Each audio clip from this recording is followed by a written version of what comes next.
Con motivo del duodécimo aniversario de la elección del Papa Francisco al pontificado, reflexionamos sobre los santos que el Santo Padre ha reconocido en todos los ámbitos de la vida, desde mártires y misioneros hasta familias y miembros de comunidades religiosas. Hablamos con el cardenal Semeraro, prefecto de la Congregación para las Causas de los Santos, sobre el proceso de canonización y visitamos la fábrica de San Pedro y su escuela de arte. Todo esto y mucho más a continuación en Vaticano.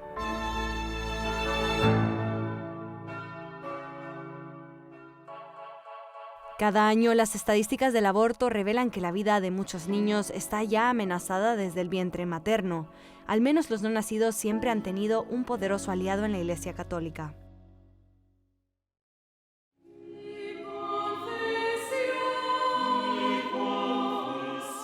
El 8 de marzo el Vaticano celebró el 50 aniversario del movimiento Provida en Roma. Durante la Santa Misa en la Basílica de San Pedro, el secretario de Estado Vaticano, el cardenal Pietro Parolin, leyó un mensaje del Santo Padre, que no pudo asistir personalmente a la misa debido a su hospitalización. El niño no nacido representa, por excelencia, a todos los hombres y mujeres que no cuentan, que no tienen voz. Ponerse a su lado significa solidarizarse con todos los descartados del mundo, y la mirada del corazón, que lo reconoce como uno de los nuestros, es la palanca que mueve este proyecto. En el mensaje, el pontífice expresó su agradecimiento a los peregrinos Provida durante su 50 aniversario, elogiando su apoyo que específicamente dirigen a las madres que atraviesan dificultades durante el embarazo. Sigan apostando por las mujeres, por su capacidad de acogida, generosidad y valentía. Las mujeres deben poder contar con el apoyo de toda la comunidad civil y eclesial, y los centros de ayuda a la vida se convertirán en un punto de referencia para todos. Gracias por las páginas de esperanza y ternura que contribuís a escribir en el libro de la historia y que aún permanecen indelebles, dan y darán mucho fruto.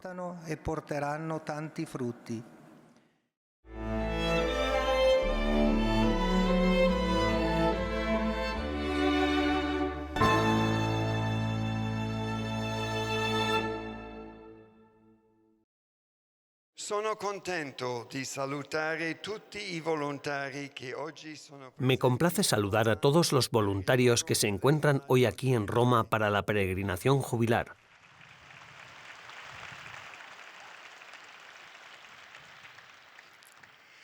Vi ringrazio molto, carissimi, perché sull'esempio di Gesù.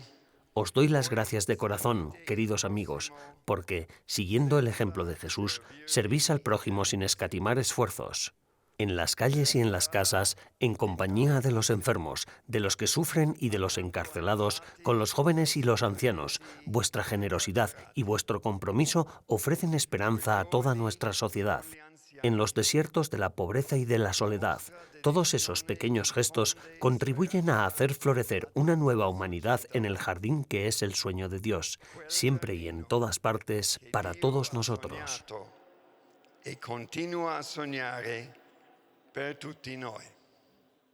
Mientras el Santo Padre continúa su tratamiento médico en el Hospital Gemelli de Roma, el cardenal Michael Czerny leyó el mensaje que el Papa Francisco había dedicado a los aproximadamente 25.000 hombres y mujeres que participaban en el Jubileo del Mundo del Voluntariado, los días 8 y 9 de marzo. El Santo Padre agradeció a los voluntarios asociados a organizaciones sin ánimo de lucro y no gubernamentales por seguir a Jesús sirviendo a los demás.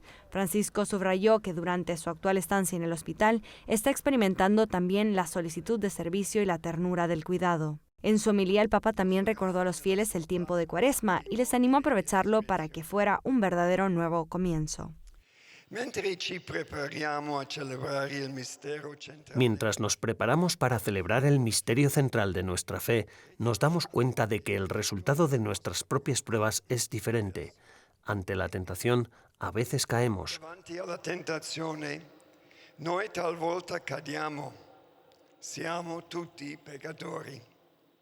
Todos somos pecadores, pero nuestra derrota no es definitiva, porque después de cada caída, Dios nos levanta con su amor y su perdón infinitos. Infinitamente grande nell'amore.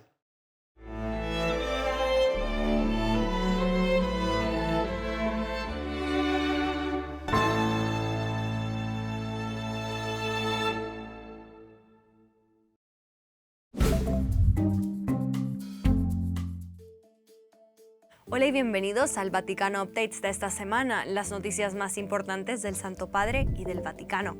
El Papa Francisco invita a los fieles a rezar por el don de la paz de Dios. Nombró a Ucrania, la República Democrática del Congo, Myanmar, Sudán, Israel y Palestina como países que necesitan particularmente de este don. Mientras recibe tratamiento médico en el Hospital Gemelli, el Santo Padre sigue llamando regularmente a la Iglesia de la Sagrada Familia de Gaza, que ofrece refugio a unas 600 personas. El Vaticano ha expresado su solidaridad con los musulmanes que participan en el ayuno del Ramadán. En su mensaje, la Oficina Vaticana para el Diálogo Interreligioso recuerda que también los católicos ayunan y hacen penitencia durante la Cuaresma. En 2025, el Ramadán se celebra del 28 de febrero al 29 de marzo. En su homilía preparada para el primer domingo de Cuaresma, el Santo Padre afirmó que las dificultades y las pruebas no acaban en fracaso para los cristianos que abrazan su relación con Dios. Subrayó que las derrotas no son definitivas para quienes creen en la misericordia de Dios. Una geofísica de la NASA, un profesor de genética de Harvard y un investigador chino del desarrollo embrionario figuran entre los 5 nuevos miembros de la Pontificia Academia de las Ciencias. Entre ellos, los recién nombrados, se encuentra María Zuber, científica estadounidense que ha participado en múltiples misiones de la NASA, y Meng Aming, biólogo chino del desarrollo especializado en investigación embrionaria.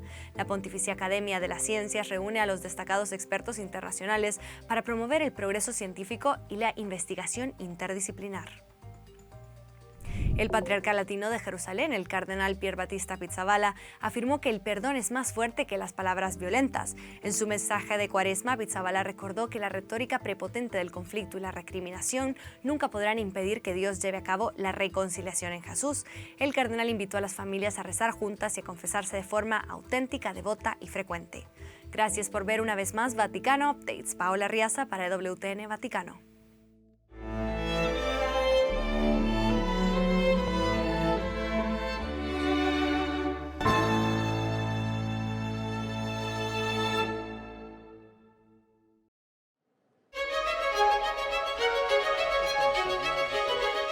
El 13 de marzo de 2025 se cumplen 12 años de la elección del Papa Francisco como pontífice. A lo largo de estos años ha llamado a los fieles a abrazar la santidad en la vida cotidiana, mostrando que la santidad es posible. Ha reconocido a santos de todos los ámbitos de la vida, mártires, misioneros, familias y religiosos, gente que vivió con fe, servicio y sacrificio. No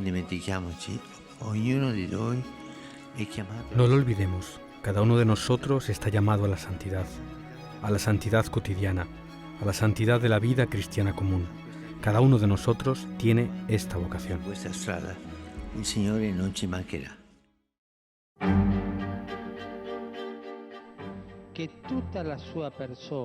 El 12 de mayo de 2013, cuando apenas llevaba 2 meses de pontificado, el Papa Francisco celebró las primeras canonizaciones de su pontificado. Declaró santas a Laura Montoya y María Guadalupe García Zavala, 2 religiosas latinoamericanas, y Antonio Primaldo y sus 800 compañeros martirizados en la invasión otomana de Otranto, Italia, en 1480. Solo con esta primera ceremonia estableció el precedente que podría convertirlo en el papa que más santos canonizaría en toda la historia. En 2014, el Papa Francisco canonizó a 2 de sus predecesores. Ambos dejaron su propia huella en la Iglesia. Uno fue Juan XXIII, que durante su pontificado de 4 años y medio convocó el Concilio Vaticano II. El Papa Francisco también canonizó a Juan Pablo II, que condujo a la Iglesia al nuevo milenio. En 2018, Francisco canonizó a otro de sus predecesores, el Papa Pablo VI. Una mujer cuyos actos hablaban por sí solos es la Madre Teresa. Esta monja dedicó su vida a los más pobres de los barrios marginales de Calcuta. La Orden de las Misioneras de la Caridad fue fundada por ella y continúa su labor. El Papa Francisco la canonizó el 4 de septiembre de 2016. Un año después, el Santo Padre canonizó al cardenal John Henry Newman. Newman era miembro de la Iglesia Anglicana de Inglaterra. Se convirtió a la fe de la Iglesia Católica a pesar de la hostilidad y se convirtió en uno de los mayores apologetas del catolicismo de la historia. Sin embargo, el Papa Francisco no solo ha reconocido como santos a católicos y conversos, también lo ha hecho con mártires cristianos de otras iglesias. En 2024 añadió a los 21 mártires coptos al Martirologio Romano, la lista oficial de santos de la Iglesia, reafirmando el reconocimiento de la Iglesia a quienes han dado su vida por la fe. Estos mártires, 20 egipcios y un ganés, fueron brutalmente ejecutados por el ISIS en Libia en 2015.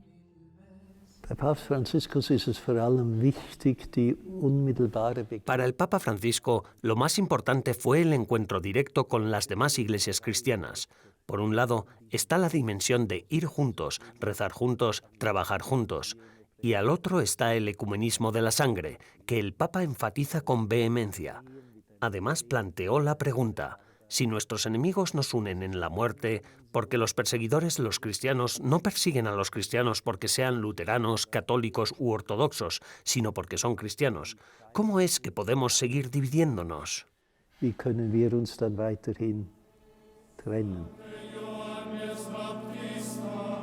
El 11 de febrero de 2024, el Papa Francisco canonizó a la primera mujer argentina, María Antonia de la Paz y Figueroa. También se la conoce cariñosamente como Mamantula. Para gran alegría de los católicos de todo el mundo, el Papa Francisco ha allanado el camino para la canonización de 2 jóvenes italianos. Ambos, que pronto serán santos, son queridos por muchos jóvenes católicos que admiran su entusiasta búsqueda de la santidad. Carlo Acutis, un adolescente italiano aficionado de la informática que murió de cáncer en 2006, es conocido por su gran devoción a la presencia real de Jesús en la Eucaristía. Pier Giorgio Frassati, que murió a los 24 años en 1925, también es querido hoy por muchos por su testimonio de santidad que llega hasta las alturas. El joven de la ciudad de Turín, en el norte de Italia, era un ávido alpinista y un dominico de la Tercera Orden reconocido por su labor caritativa. Pier Giorgio Frassati murió de poliomielitis a los 24 años. Sus médicos especularon más tarde con la posibilidad de que se hubiera contagiado al servir a los enfermos. La canonización de Carlo Acutis está prevista para el programa del Jubileo de los Adolescentes de la Iglesia, que tendrá lugar del 25 al 27 de abril de 2025, y la canonización de Pier Giorgio Frassati tendrá lugar durante el Jubileo de los Jóvenes, del 28 de julio al 3 de agosto de 2025.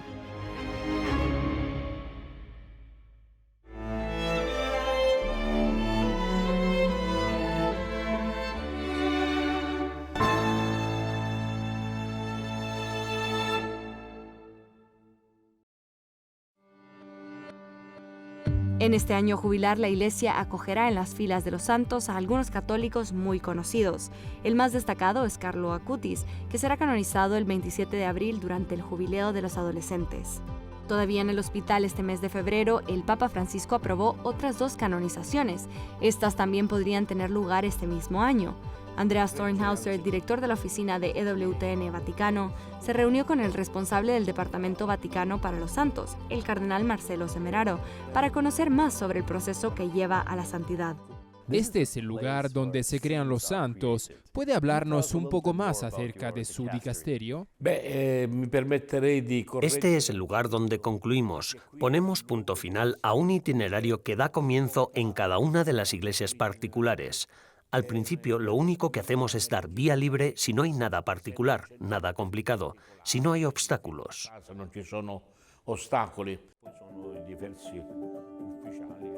Durante la visita, el cardenal nos mostró las oficinas de su dicasterio. Nos enseñó el gran archivo donde se guarda toda la documentación de las llamadas causas de santidad. Algunos, como los expedientes de la vida de San Carlos Borromeo, son muy antiguos. Pero además las aprobaciones de los papas se guardan en este archivo.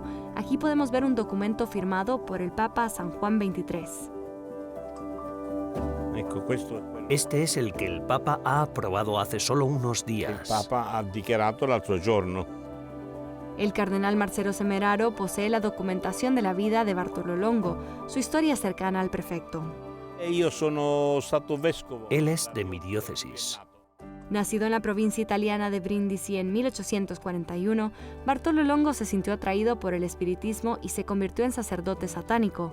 La Virgen María desempeñó un papel decisivo en su proceso de conversión. Acabó fundando el famoso santuario del Rosario de Pompeya. Precisamente por esto San Juan Pablo II se refería a él como el hombre de la Virgen. Fue uno de los más ardientes promotores del rosario en su época. Además, se preocupaba por los pobres.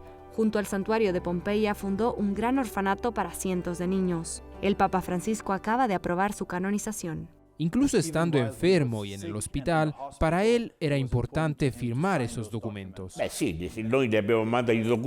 Sí, claro que sí. Le enviamos los documentos con todo el informe y todo. También está el italiano, Bartolo Longo, quien podríamos decir que fundó una ciudad de caridad. Es mejor ser cristiano sin hablar que hablar mucho y no vivir como cristianos. E non vivere da cristiani.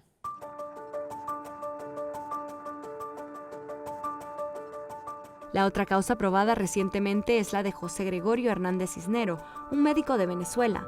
Ambas causas se cerraron en esta singular sala de reuniones. È solo per avere una idea, ¿cuántas ¿Cuántas causas se están tratando aquí? Discutiamo Hablamos de al menos 6 causas al mes. cause al mese. Estos debates entre cardenales, obispos y a veces expertos médicos e historiadores son vitales para el proceso de canonización. Una vida se examina desde todos los ángulos en repetidas ocasiones. Para la santidad suelen ser necesarios 2 milagros, uno antes y otro después de la beatificación. Estos milagros son examinados por expertos médicos para excluir la intervención humana en el proceso de curación. Un segundo factor es la conexión entre la oración de intercesión y la curación posterior. Solo cuando se prueban ambos factores puede aceptarse un milagro. El cardenal Semeraro emplea el ejemplo del segundo milagro aprobado por el beato Carlo Acutis, experimentado por una niña en Costa Rica en 2022. Tuvo un terrible accidente de bicicleta y estuvo a punto de morir en el hospital a causa de una hemorragia cerebral. El milagro ocurrió porque sufrió un accidente muy grave y se pidió la curación para que no muriera, por intercesión de Carlo Acutis. Y sucedió. Eso es lo que generalmente llamamos milagros, lo que es decisivo para nosotros. Sí, la exclusión de la intervención humana es importante. En última instancia, es el Papa quien debe aprobar las recomendaciones del cardenal Marcelo Semeraro y su equipo. Si hay algo que el prefecto ha aprendido de su trabajo, es que la santidad no es solo para los héroes. La santidad no es algo que se realice en los héroes, como Prometeo, Ulises y esos grandes de las mitologías griega y romana. La santidad está al alcance de todos. Es una llamada dirigida a todos. San Agustín decía, si él lo hizo, yo puedo hacerlo. El Papa Francisco ha seguido esta práctica. Papa Francesco ha seguito questa prassi. Quizás sea el ejemplo de los santos jubilares como el de Carlo Acutis o Pier Giorgio Frassati el que nos inspire a todos a vivir como ellos.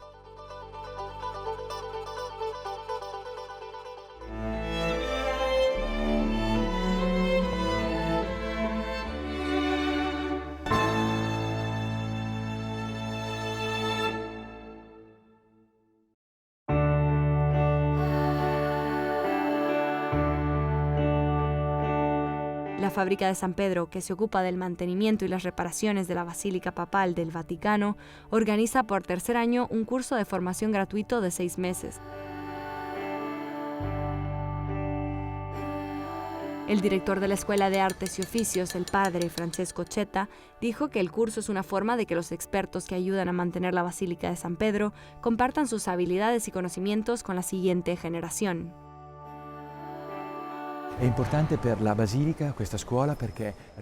Esta escuela es importante para la Basílica porque recupera una tradición del siglo XVIII y la sitúa en el centro de la vida actual, de modo que esta alianza de manos, cabeza y corazón ha relanzado en la cultura actual lo que había ido muriendo en los últimos 30 años.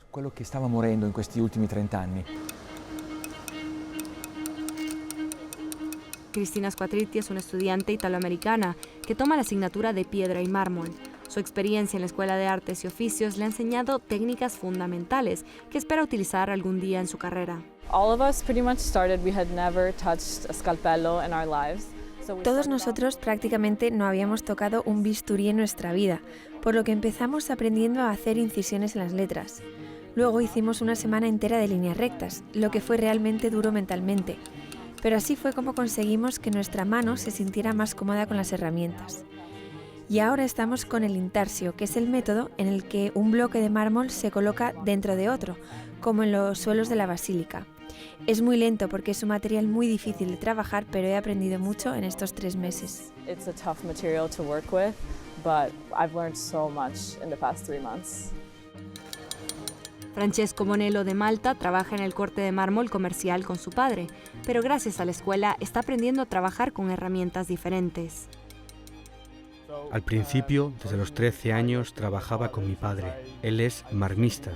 Trabajamos el mármol de forma industrial, pero yo siempre he querido aprender más. Las técnicas fundamentales de un marmoraro son particulares, pues ahí se trabaja solo con cinceles y martillos para crear hermosas obras hechas a mano, lo que para mí representa la pasión del trabajo. Otra especialidad que ofrece la escuela es el mosaico. Dentro de la Ciudad del Vaticano se encuentra el taller donde los alumnos aprenden y practican este delicado y paciente arte.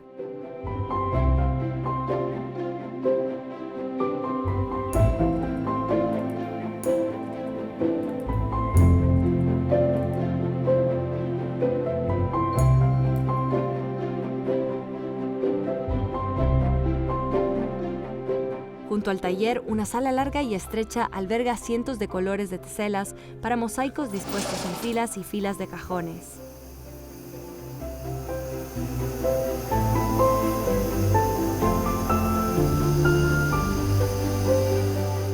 Una de las técnicas de mosaico que aprenden los alumnos empieza fundiendo pequeños trozos de vidrio en una masa, a la que luego se da forma y se tira de ella para formar un largo hilo de vidrio, antes de cortarlo con el tamaño y la forma deseados. Los alumnos practican este arte copiando imágenes tanto clásicas como modernas, colocando meticulosamente tésela tras tésela. La dirección de la escuela espera que la formación que imparte en artes tradicionales y artesanía sea beneficiosa no solo para la Basílica de San Pedro, sino también para todas las iglesias repartidas por el mundo. El padre Ocetta, director de la escuela, dijo que trabajar con las manos es una de las claves para revitalizar el mundo laboral de los jóvenes. La escuela se basa principalmente en una dimensión espiritual. También hay una dimensión comunitaria en la que nuestros chicos, acompañados por una educadora y sus ayudantes, crecen juntos. Y luego está la dimensión propiamente relacionada con el aprendizaje. Son 600 horas de clase, 200 teóricas y 400 de laboratorio, en las que los chicos se encuentran con los mayores expertos de la basílica y, en concreto, aprenden a mantener el mármol, la madera y el mosaico. Y así, a la edad de elegir, estos jóvenes pueden tener esta oportunidad o decidir ir a otras basílicas del mundo para transmitir lo que es el conocimiento de la fábrica de San Pedro, que perdura desde hace más de 500 años. Può appunto trasmettere al mondo